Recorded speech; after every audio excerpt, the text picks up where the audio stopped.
Hello friend, today start with 7th class as a science as a 6th chapter measurement and physical quantity. Last lecture see the physical quantity, scalar quantity, vector quantity and mass and weight and standardized measurement is a see that the last video. Today see that the fundamental quantity. First see work out the area, try this करून पहा. Work out the area of your classroom. Area म्हणजे काय? क्षेत्रफळ. कशा क्षेत्रफळ काढा?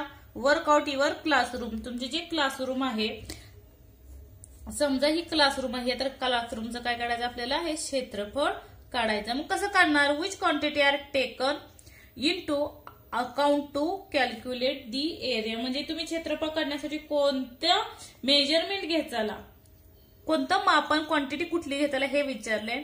Answer मिळेल.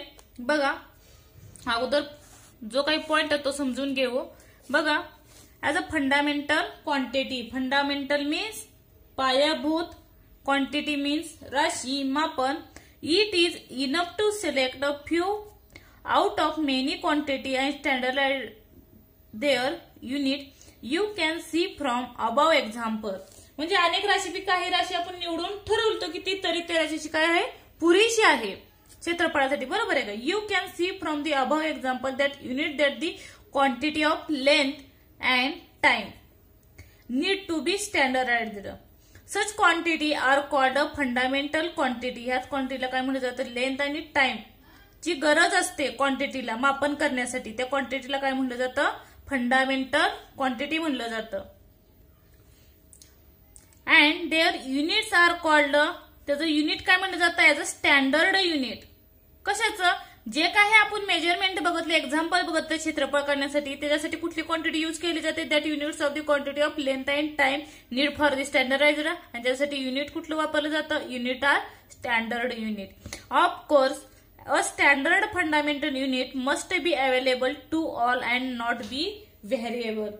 हे काय? सर्वांना उपलब्ध असलं पाहिजे किंवा ते बदलता म्हणजे बदलता नाही आली पाहिजे असं काय पाहिजे? युनिट पाहिजे. म्हणजे आपण जे युनिट बघितलं, एखादं सेंटीमीटर घेतलं असेल, लेंथ घेतली असेल, ती काय लेंथ अॅक्युरेट लेंथ घ्यायची. म्हणजे सगळ्यांनी जरी वापरलं, कुठेही जगात वापरलं तरी ते काय पाहिजे? एकच युनिट पाहिजे आणि बदललं नाही पाहिजे. तरच ते काय होईल? स्टँडर्ड युनिट होईल. बरोबर आहे का? नाहीतर आपले जो प्रिव्हियस लेक्चरला जे काही व्हिडिओ बघितला बघा आपण, जो काही हँडस्पॅनचा होता ती पद्धत काय होती? चुकीची होती. कारण प्रत्येकाचे जे हँडस्पॅन आहेत, विता आहे, त्या काय येतील? वेगवेगळ्या येतील. म्हणून स्टँडर्ड युनिटची काय गरज आहे. नंतर बघा international system of unit. And international system of unit based on a 7 fundamental units called as system international as a SI. त्याला शॉर्ट फॉर्म मध्ये काय म्हणतात? सिस्टीम इंटरनॅशनल SI म्हणतात. Is currently used in over world. Is also metric system. हे लक्षात ठेवा. SI unit विचारलं जातं आणि त्याचा आपल्याला फुल फॉर्म माहिती पाहिजे ॲज अ सिस्टीम इंटरनॅशनल. नंतर बघा the names and symbols. Names and symbols of the unit of fundamental quantities length, time and mass in this system is given in the following table. हे जे काय दिले खाली following table मध्ये दिले. म्हणजे काय? युनिटचं काय दिलंय?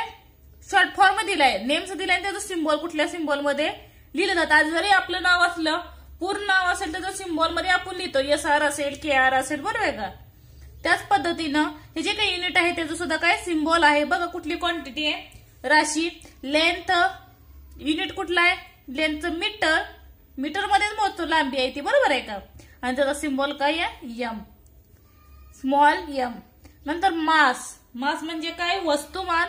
वस्तुमान कशात मोजलं जातं? ग्रॅम किंवा किलोग्रॅम मध्ये बघितले आपण.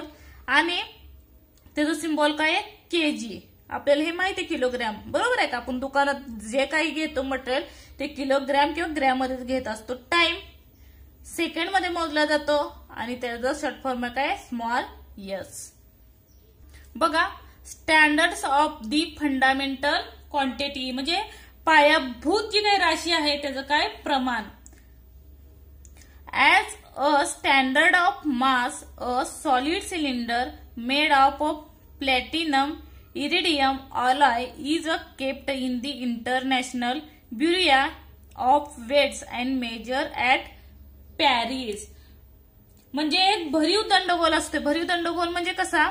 हा गोल झाला, म्हणजे दंडगोल थोडासा जो काही ओव्हल शेप आहे त्याच्यामध्ये, आणि त्याच्यामध्ये काय सांगितलंय ऍज अ प्लॅटिनम इरिडियम, म्हणजे भरीव असं भरलेला काय घेतला, इरिडियम घेतला. कुठं आहे, पॅरिसमध्ये आहे. व्यवस्थित आहे का बघा. As per the international agreement the mass is called as kilogram. तेव्हा त्या पॅरिसमध्ये जो काय इंटरनॅशनल ब्युरो होतं त्यांनी ह्याला काय दिलं, जे काय भरीव गोल आहे त्याचं जे वजन आहे ते किती सांगितलं, ऍज अ 1 किलोग्रॅम, म्हणजे 1 kg. आणि official accurate copies at the prototype at kept of standardizing laboratories institute all over world.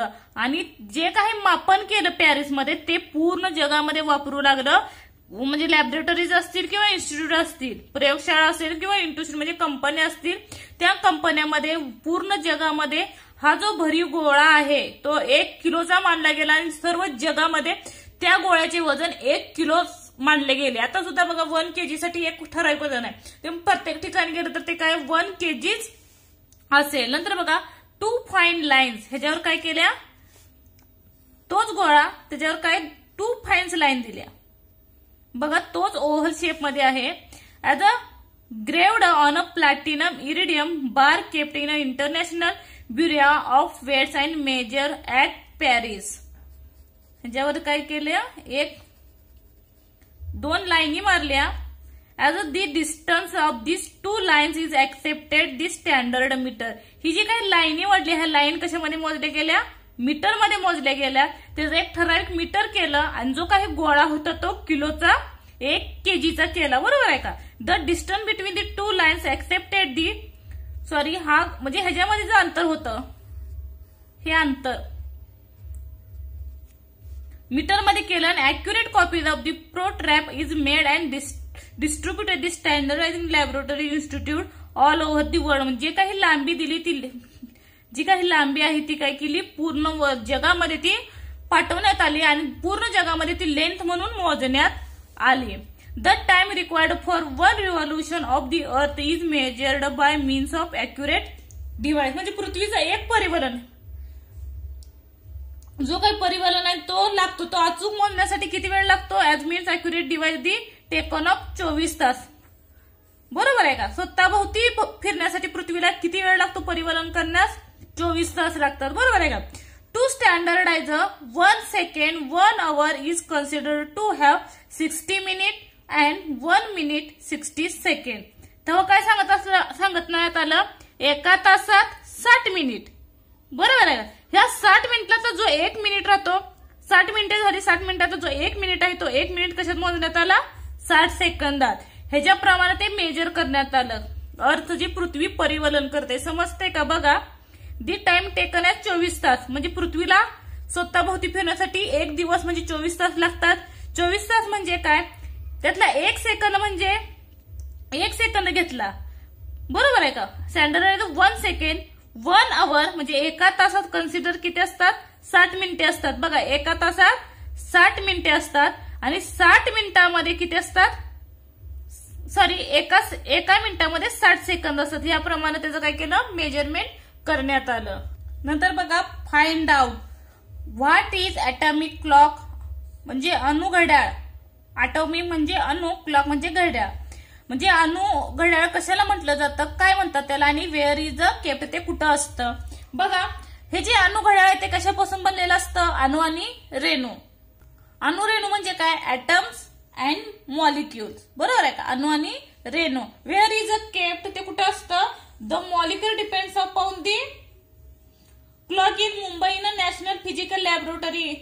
मुंबईमध्ये काय आहे बघा, जी मोठं घड्याळ दिसतं बघा काही भिंतीवर तुम्ही पाहिलं असेल, मुंबई सारख्या ठिकाणी पण आहे, आणि नवी दिल्लीमध्ये सुद्धा लॅबोरेटरीमध्ये सुद्धा हे घड्याळ असतं. कुठलं, ॲटॉमिक क्लॉक.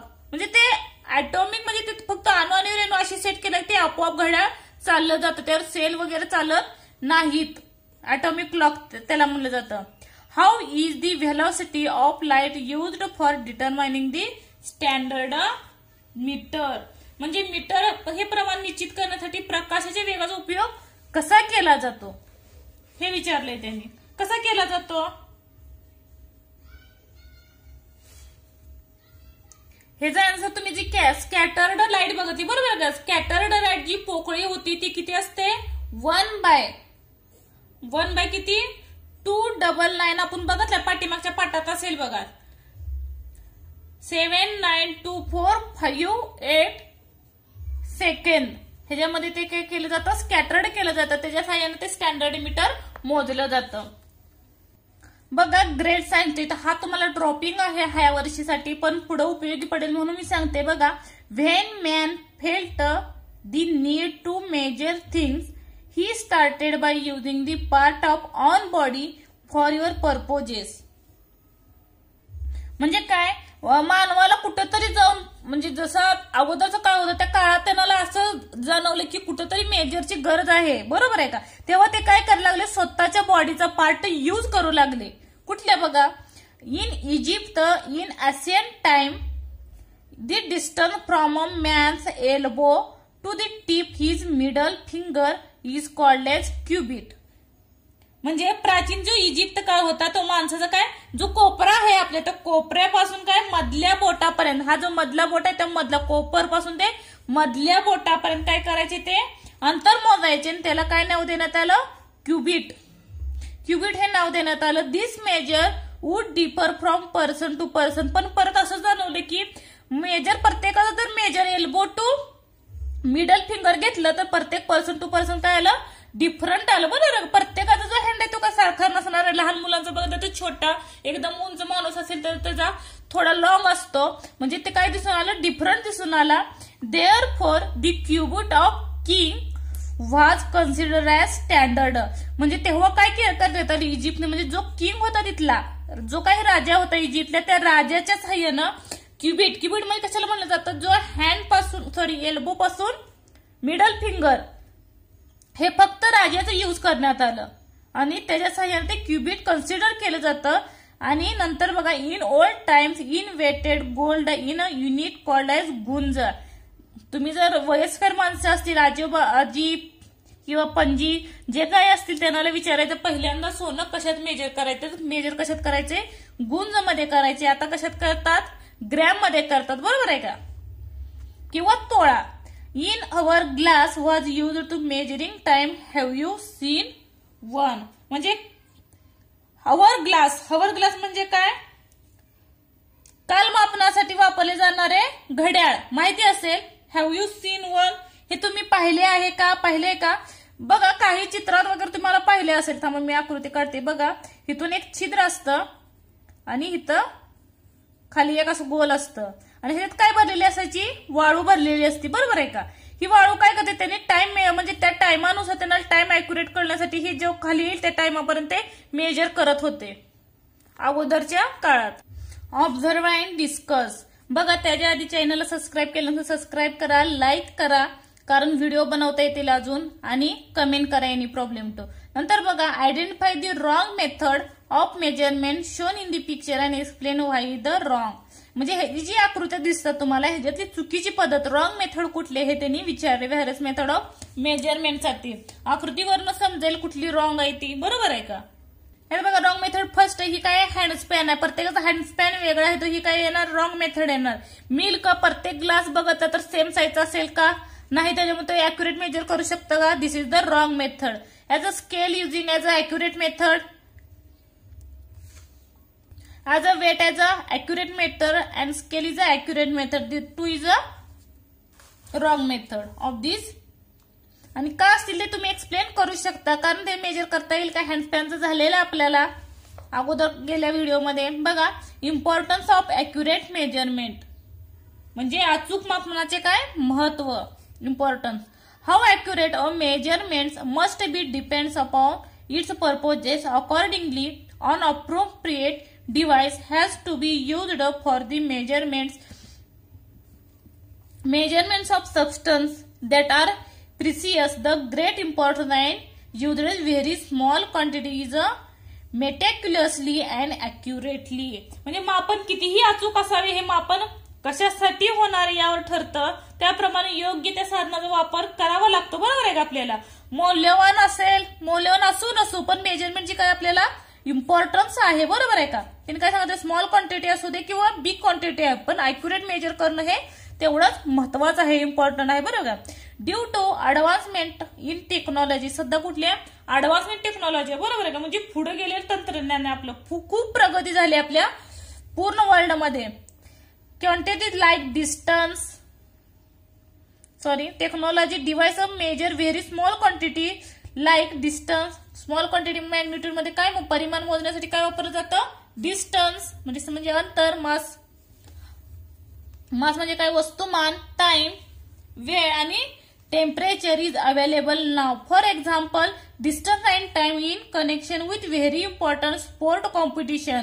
स्पोर्ट कॉम्पिटिशन म्हणजे खेळाचा जो भाग आहे ते खेळाच्या ह्याच्यात बघितलं तर डिस्टन्स आणि टाइम, किती डिस्टन्स पार केलं आणि किती वेळात केलं टाइम मध्ये, बरोबर आहे का. एखाद्या मुलाने जर किती डिस्टन्स पार केलं आणि ती किती वेळात लवकर किती वेळ केलं हे मेजर करण्यासाठी महत्वाचं आहे, बरोबर आहे का. Content of sport competition, mass of gold, body temperature, आपल्या शरीराचं तापमान किती कमी आहे का जास्त आहे, म्हणजे हे काय इम्पॉर्टन्स आहे.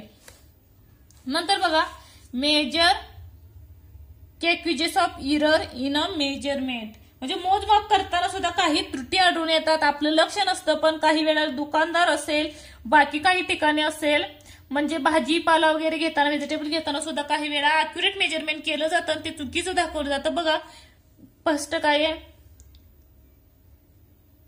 First not using the appropriate device, म्हणजे योग्य साधनाचा वापर न करणे. आपण कधीतरी भाजीपाला व्हेजिटेबल्स आणायला गेलो तर काय करतात भाजीवाले, त्यांच्याकडे जर माप नसेल तर त्याच्या सहाय्याने त्यांनी साबण ठेवतात, बरोबर आहे का, सोप ठेवतात किंवा स्टोन ठेवतात, म्हणजे ते मोजमाप करण्यासाठी, पण ते अॅक्युरेट असतं का, ऍट अ एरर्स, बरोबर. नॉट युजिंग पण आपणही विचारत नाही त्यांना. नंतर बघा not using the device properly, म्हणजे जे काही साधन आहे त्याचं योग्यरीत्या वापर नाही करत, म्हणजे ते भाजी भरण्याआधीच ती पटदिशीनं ओतली जाते, बरोबर. Device is not use properly. Make a list of possible errors other than this, याशिवाय तुम्हाला ज्या काही त्रुटी आढळतील ते तुम्ही सांगायच्या, मला लिहून पाठवायच्या व्हॉट्सअपला. Do you really gets as many litres of petrol pump indicates, म्हणजे तुम्ही कधी पेट्रोल पंपावर, आपल्याला माहिती आहे आपली गाडी पेट्रोल पंपावर जाते, पेट्रोल भरतो, पण ते अॅक्युरेट भरतं का, आपण पैसे देतो पण आपण एवढं पाहतो का अॅक्युरेटली की ते पेट्रोल किंवा जे काही डिझेल भरतो ते अॅक्युरेट भरतात का, नाही बघत. म्हणजे तिथं काय होतं, to the ensure the necessary check the against of standard measure from the time to time, म्हणजे खात्री करण्याप्रमाणे अधूनमधून तपासणी गरजेची असते, आपण स्वतःची जबाबदारी आहे ते, बरोबर आहे का.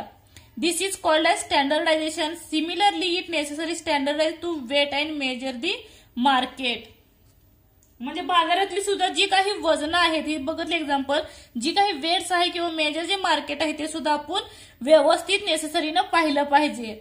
While buying things in grocery shop. Grocery shop म्हणजे काय, किराणा मालाचं दुकान असेल, भाजी मंडई असेल, दी व्हेजिटेबल मार्केट असेल.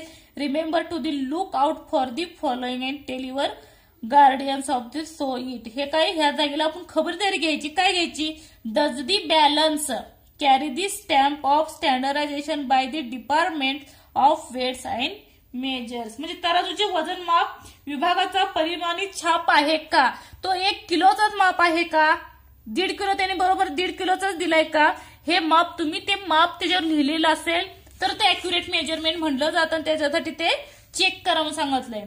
इज द बॅलन्स स्टेबल, तो बॅलन्स स्टेबल मध्ये आहे का, इक्वल मध्ये आहे का, कमी जास्त आहे का, हे चेक करत जावा. Is a pointer of the balance upright, तो काटा इकडे तिकडे होतं का हे सुद्धा चेक करत जावं, हे खूप महत्वाचं आहे. रोजच्या जीवनात जरी सायन्स असला तरी आपल्याला रोजचा जो व्यवहार आहे तो सुद्धा जमणं आज ना उद्या महत्वाचं आहे, इम्पॉर्टन्स आहे, बरोबर आहे का. नंतर बघा it the weights made of metals, म्हणजे माप धातूचे आहे का दुसरं कशाचं आहे हे सुद्धा चेक करत जावं, ती आपली नैतिक जबाबदारी आहे, बरोबर आहे का. How is the balance held, म्हणजे तराजू कसा धरला आहे वजनाकडे, म्हणजे ते त्यांची जर पद्धत आहे ती कमी जास्त काटा करू शकतो, तो बॅलन्स आपण बघणं आपली जबाबदारी आहे.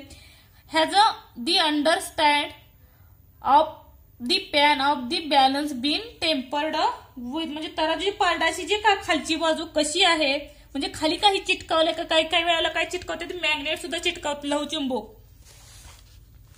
नंतर बघा to prevent consumers from using cheated, म्हणजे काय काय ग्राहक काय करतात, म्हणजे चिटेड म्हणजे काय, फसवणूक करतात. A weights and measure sub division function as a part of food urban supply and consumer protection division of the government. म्हणजे यासाठी शासनाने अन्न व नागरी पुरवठा ग्राहकांना संरक्षण विभाग वापर काय केलंय, कार्यरत असतो. हे बघत जावा प्रत्येक ठिकाणी. नंतर बघा officers of this sub division visit different places from time to time. हे म्हणजे हे चेक करण्यासाठी जे ग्लॉसरी शॉप असेल, मार्केट किंवा व्हेजिटेबल्स असेल, त्या ठिकाणी सुद्धा ऑफिसर्स आहेत ते वेळोवेळी पाहत असतात. And ascertain with whether the weights and balance being used are proper or not. म्हणजे ते प्रॉपरली वेट करतात का, बॅलन्स आहे का किंवा नाही ते बघणं सुद्धा कुठेतरी गरजेचं आहे. It is binding by law to use standard weight and measure. It is also function of the weights and measure of sub division of grant licences for the production, sales and repairs of weights and measure. या कामासाठी काय आवश्यक ते परवाने देण्याचे काम शासनाने वजन माप उपविभागाकडे दिले. म्हणजे ते काही बॅलन्स आहे ते व्यवस्थित करतात. पण ते त्यांच्यासाठी करत असलं तरी कुठंतरी आपली सुद्धा नैतिक जबाबदारी आहे की आपण सुद्धा ते काळजीनं पाहणं गरजेचं आहे. नंतर बघा do you know during the rainy season you might have heard seen the read news regarding how much water collecting in a dam, how much water being released and about the prevent stock of water in the dam. म्हणजे धरणात जे काही पाणी पुरवठा आहे तो पाणी पुरवठा आपण मोजू शकतो का, कसा मोजलं जातं हे विचारलंय. Do you know the following terms in connection. त्याच्यासाठी फॉलोइंग टर्म कनेक्शन आहे बघा. 1 TMC means 1000, T mean 1000, M म्हणजे मिलियन आणि C म्हणजे cubic feet. 1 cubic feet means 28.317 liter and 1 TMC is equal to 2831684659 liters.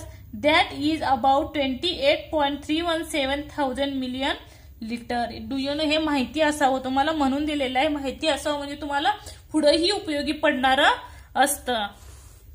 धन्यवाद. नेक्स्ट लेक्चरला आपण exercise पाहू. तोपर्यंत तुम्ही सोडवण्याचा प्रयत्न करा. काही अडचण असली तरी विचारा. थँक्यू.